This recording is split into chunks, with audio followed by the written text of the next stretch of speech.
ವಿಶೇಷ ಕಾರ್ಯಕ್ರಮಕ್ಕೆ ಮತ್ತೊಮ್ಮೆ ಸ್ವಾಗತ. ಇನ್ನು ಗುರುಜಿ ಆಗಲೇ ಹಲವಾರು ರಾಶಿಗಳ ಬಗ್ಗೆ ತಿಳಿಸಿಕೊಟ್ರಿ. ಇನ್ನು ಮುಂದಿನ ರಾಶಿ ತುಲಾ ರಾಶಿ. ತುಲಾ ರಾಶಿಯವರಿಗೆ ಈ ಬಾರಿ ಹೇಗಿರಲಿದೆ? ತುಲಾ ರಾಶಿಯವರಿಗೆ ಪ್ರಮುಖವಾಗಿ ನೀವು ಪಂಚಮ ಸ್ಥಾನದಲ್ಲಿ ಗ್ರಹಗಳ ಯೋಗಗಳಿದೆ. ಮತ್ತು ಇದು ಏನು ಮಾಡುತ್ತೆ ಅಂದರೆ ನಿಮಗೆ ಹೆಚ್ಚು ಕ್ರಿಯಾಶೀಲನಾಗಿ ಮಾಡುತ್ತೆ, ಇನ್ನೂ ಹೆಚ್ಚಿಗೆ ಕೆಲಸ ಮಾಡುವಂಥದ್ದು ಇತ್ಯಾದಿ, ಅದರ ಬಗ್ಗೆ ಆಸಕ್ತಿ ಬರುವಂಥದ್ದು, ಹೆಚ್ಚಿಗೆ ಇನ್ನೂ ಕೆಲಸದ ಕಡೆ ಹೆಚ್ಚಿಗೆ ಗಮನ ಕೊಡುವಂಥದ್ದು ಇತ್ಯಾದಿ ಬರುವಂಥದ್ದು ಇದೆ. ಅದೇ ರೀತಿಯಾಗಿ ನಿಮಗೆ ಸ್ವಲ್ಪ ನಿದ್ರಾಹೀನತೆ ಸಮಸ್ಯೆಗಳು ಆಗುವಂಥದ್ದಿದೆ.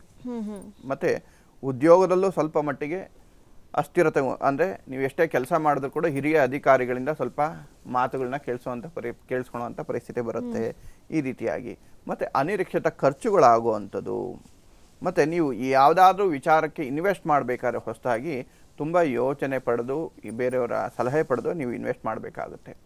ಈ ವಿಶೇಷವಾಗಿ ಈ ಅಂಶವನ್ನು ತುಲಾರಾಶಿಯವರ ಗಮನದಲ್ಲಿ ಇಟ್ಕೊಳ್ಳಲೇಬೇಕಾಗುತ್ತೆ. ಸಾಮಾನ್ಯವಾಗಿ ತುಲಾರಾಶಿಯವರು ಸಲಹೆ ಕೇಳ್ತಾರೆ, ಆದರೆ ಸೂಕ್ತ ವ್ಯಕ್ತಿಗಳ ಬಳಿ ಸಲಹೆ ಕೇಳಬೇಕು.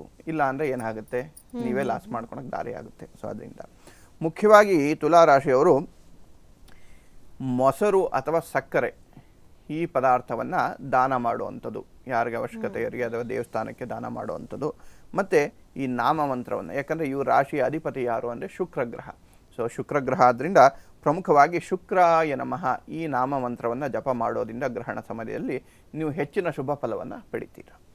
ಓಕೆ, ಇನ್ನು ಮುಂದಿನ ರಾಶಿ ವೃಶ್ಚಿಕ ರಾಶಿ. ವೃಶ್ಚಿಕ ರಾಶಿಗೆ ಈ ಗ್ರಹಣದ ನಂತರದ ದಿನಗಳು ಹೇಗಿರಲಿದೆ ಗುರುಜಿ?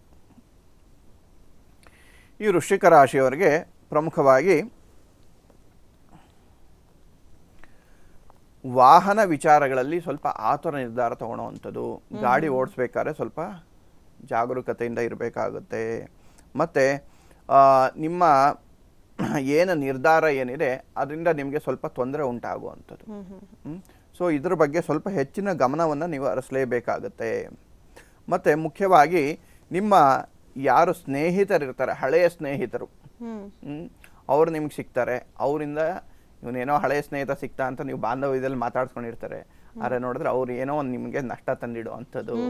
ಸೊ ಈ ವಿಚಾರವಾಗಿ ಹೆಚ್ಚಿಗೆ ಗಮನ ಹರಿಸ್ಬೇಕಾಗತ್ತೆ. ಯಾಕಂದರೆ ಹಳೆಯ ಸ್ನೇಹಿತರಿಂದ ತುಂಬ ವರ್ಷ ಬಿಟ್ಟೋಗಿರ್ತಾವೆ ಒಂದು ಸ್ನೇಹಿತ್ಯ, ಆದರೂ ಕೂಡ ಈಗ ಏನೋ ಸಿಗ್ತಾನೆ ಮಾತಾಡ್ಸಲ್ಲ ಅಂತ ನೀವು ಮಾತಾಡ್ತೀರ, ನೋಡಿದ್ರೆ ಅವನಿಂದ ನಿಮ್ಗೆ ಲಾಸ್ ಆಗುವಂಥದ್ದು ಯಾವುದೋ ಒಂದು ವಿಚಾರದಲ್ಲಿ. ಮತ್ತು ಪ್ರಮುಖವಾಗಿ ಈ ಅಣ್ಣ ತಮ್ಮಂದಿರು ಸ್ನೇಹಿತರಲ್ಲಿ ಸ್ವಲ್ಪ ಮನಸ್ತಾಪಗಳು ಹೆಚ್ಚಾಗುವಂಥದ್ದು. ಕುಟುಂಬದಲ್ಲಿ ಯಾರು ಅಣ್ಣ ತಮ್ಮಂದಿರು ಇರ್ತಾರೆ ಮತ್ತು ಅಕ್ಕ ತಂಗಿರು, ಅವರಲ್ಲಿ ಸ್ವಲ್ಪ ಮನಸ್ತಾಪಗಳು ಜಾಸ್ತಿ ಆಗುವಂಥದ್ದು, ಏನೋ ಒಂದು ವಿಚಾರಕ್ಕೆ. ಮತ್ತು ನೀನು ಮಾಡಿದ್ದು ಹೆಚ್ಚಿಗೆ, ನಾನು ಇಷ್ಟೆಲ್ಲ ಮಾಡಿದೆ, ನೀನೇನು ಮಾಡೋದಿಲ್ಲ, ಈ ರೀತಿಯ ವಿಚಾರಗಳೆಲ್ಲ ಬಂದು ಮನಸ್ತಾಪಗಳು ಹೆಚ್ಚಾಗುವಂಥದ್ದು. ಮತ್ತು ಈ ಪ್ರಮುಖವಾಗಿ ಮನೆಯ ವಿಚಾರದಲ್ಲಿ ನೀವು ಏನು ಮನೆಯನ್ನು ಹೊಸದಾಗಿ ಖರೀದಿ ಮಾಡಬೇಕಂತ ಇದ್ದರೆ ಇತ್ಯಾದಿಗಳ ಆ ವಿಚಾರದಲ್ಲಿ ಹೆಚ್ಚಿನ ಜಾಗರೂಕತೆಯನ್ನು ವಹಿಸಬೇಕಾಗತ್ತೆ. ಸ್ವಲ್ಪ ಮೋಸ ಹೋಗುವಂಥ ಸಂಭವ ಇರುತ್ತೆ. ಸೊ ಆದ್ದರಿಂದ ಯಾರ್ದೋ ಮಾತಿಗೆ ಕಟ್ಟು ಬಿದ್ದು ನೀವು ಹೋಗಿ ಲಾಸ್ ಮಾಡ್ಕೊಬೇಡಿ. ಆದ್ದರಿಂದ ಒಂದೆಲ್ಲ ಎರಡು ಸತಿ ನೀವು ಪರಿಶೀಲನೆ ಮಾಡಿ ನೀವು ಪರ್ಚೇಸ್ ಮಾಡುವಂಥದ್ದು, ಆ ವ್ಯವಹಾರಕ್ಕೆ ಮುಂದುವರಿಸುವಂಥದ್ದು ಉತ್ತಮವಾಗಿರುತ್ತೆ. ಆದ್ದರಿಂದ ಈ ರಾಶಿಯವರು ಪ್ರಮುಖವಾಗಿ ಈ ಬೆಲ್ಲವನ್ನು ದಾನ ಮಾಡುವಂಥದ್ದು, ಗುಡವನ್ನು ದಾನ ಮಾಡೋದ್ರಿಂದ ಶುಭ ಫಲವನ್ನು ಪಡೀತಾರೆ. ಮತ್ತು ಅಂಗಾರಕನ ನಾಮಮಂತ್ರವನ್ನು ಪ್ರಾರ್ಥನೆ ಮಾಡೋದು, ಯಾಕಂದರೆ ಈ ರಾಶಿಗೆ ಅಧಿಪತಿ ಅಂಗಾರಕ ಗ್ರಹನೇ ಆಗಿರ್ತಾನೆ. ಆದ್ದರಿಂದ ಇದನ್ನು ಪ್ರಾರ್ಥನೆ ಮಾಡಿದ್ದೆ ಆದರೆ ಖಂಡಿತ ನೀವು ಶುಭ ಫಲವನ್ನು ಪಡಿಬೋದು. ಓಂ ಮಂಗಳಾಯ ನಮಃ ಈ ನಾಮಮಂತ್ರವನ್ನು ಜಪ ಮಾಡಿ ಗ್ರಹಣ ಸಮಯದಲ್ಲಿ ನೀವು ಶುಭವಾಗುತ್ತೆ. ಓಕೆ, ಇನ್ನು ಮುಂದಿನ ರಾಶಿ ಧನುರಾಶಿ ಅಥವಾ ಧನುಸ್ಸು ರಾಶಿ. ಇವರಿಗೆ ಈ ಗ್ರಹಣದ ನಂತರದ ದಿನಗಳು ಹೇಗಿರಲಿದೆ ಮತ್ತು ಪರಿಹಾರಗಳೇನು ಗುರುಜಿ? ಧನಸ್ಸು ರಾಶಿಯವರಿಗೆ ಹೇಗಂದರೆ ಅತ್ಯಂತ ಸಾಹಸಿಗಳಾಗಿರ್ತಾರೆ, ಹೊಸ ವಿಚಾರ ಕೈ ಹಾಕುವಂಥದ್ದು ಮತ್ತು ಇತ್ಯಾದಿ ಸ್ವಭಾವಗಳು ನಿಮಗಾಗಿರುತ್ತೆ. ಆದ್ದರಿಂದ ಆ ಸ್ವಭಾವಕ್ಕೆ ತಕ್ಕಂತೆ ಈ ಸತಿ ಗ್ರಹಣದ ಫಲ ಕೂಡ ನಿಮಗಿದೆ. ಆದ್ದರಿಂದ ನಿಮಗೆ ಈ ಗ್ರಹಣದ ಫಲ ಅತ್ಯಂತ ಶುಭದಾಯಕವಾಗಿದೆ. ನೀವು ಯಾವುದೇ ಒಂದು ಹೊಸ ವಿಚಾರಕ್ಕೆ ಕೈ ಹಾಕಿದ್ರು ಕೂಡ ಅದರಿಂದ ಒಂದು ಹೆಚ್ಚಿಗೆ ಲಾಭ ಆಗುವಂಥದ್ದು, ಅನುಕೂಲ ಆಗುವಂಥದ್ದು.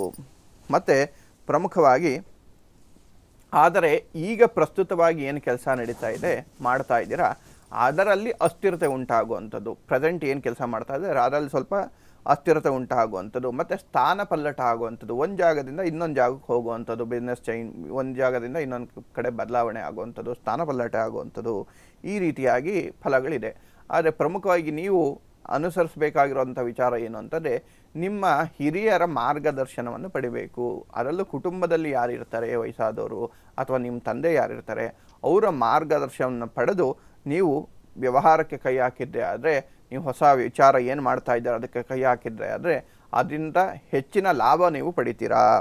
ಮತ್ತು ಪ್ರಮುಖವಾಗಿ ಈ ಧನುಸ್ಸು ರಾಶಿಯವರು ಗುರುವಿನ ಪ್ರಾರ್ಥನೆಯನ್ನು ಮಾಡಿ. ಯಾಕಂದರೆ ನಿಮ್ಮ ರಾಶಿಗೆ ಪ್ರಮುಖವಾದ ಅಧಿಪತಿ ಯಾರು ಅಂದರೆ ಗುರುಗ್ರಹ ಆಗಿರ್ತಾನೆ.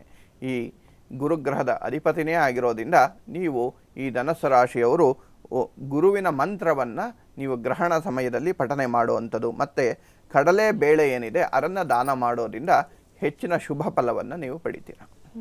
ಇನ್ನು ಮುಂದಿನ ರಾಶಿ ಮಕರ ರಾಶಿ. ಮಕರ ರಾಶಿಯವರಿಗೆ ಈ ಗ್ರಹಣದ ನಂತರದ ದಿನಗಳು ಹೇಗಿರಲಿದೆ ಗುರೂಜಿ? ಈ ಮಕರ ರಾಶಿಯವರಿಗೆ ಪ್ರಮುಖವಾಗಿ ಹಣಕಾಸು ವಿಚಾರದಲ್ಲಿ ಅತ್ಯಂತ ಶುಭದಾಯಕವಾಗಿರುತ್ತೆ. ಯಾವುದೇ ರೀತಿ ತೊಂದರೆ ಇಲ್ಲ. ಅನಿರೀಕ್ಷಿತವಾಗಿ ಹಣ ಬರುವಂಥದ್ದು ಕೂಡ ಆಗುತ್ತೆ. ಮತ್ತು ಎಲ್ಲ ವಿಚಾರದಲ್ಲೂ ಹಣಕಾಸು ವಿಚಾರದಲ್ಲಿ ಅನುಕೂಲ ಆಗುವಂಥದ್ದು. ಆದರೆ ಏನಾಗುತ್ತೆ ಅಂದರೆ ಕುಟುಂಬದಲ್ಲಿ ಸ್ವಲ್ಪ ವಾಗ್ವಾದಗಳು ಜಾಸ್ತಿ ಆಗುವಂಥದ್ದು, ಮನಸ್ತಾಪಗಳು ಆಗುವಂಥದ್ದು.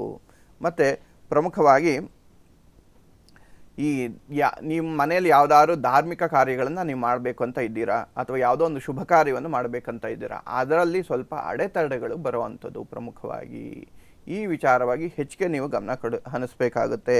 ಮತ್ತು ಪ್ರಮುಖವಾಗಿ ಏನಾಗುತ್ತೆ ಅಂತ ಅಂದರೆ, ಈ ರಾಶಿಯವರಿಗೆ ದ್ವಿತೀಯ ಸ್ಥಾನದಲ್ಲಿ ಕುಜ ಮತ್ತು ರಾಹು ಯುತಿ ಇದೆ. ಸೊ ಏನಾಗುತ್ತೆ ಅಂದರೆ, ಇವರೆಲ್ಲ ಪಾಪ ಒಳ್ಳೆ ಸಾತ್ವಿಕರ ಇರ್ತಾರೆ, ಆದರೆ ಅನಿರೀಕ್ಷಿತವಾಗಿ ಬಾಯಿ ತಪ್ಪಿ ಏನೋ ಒಂದು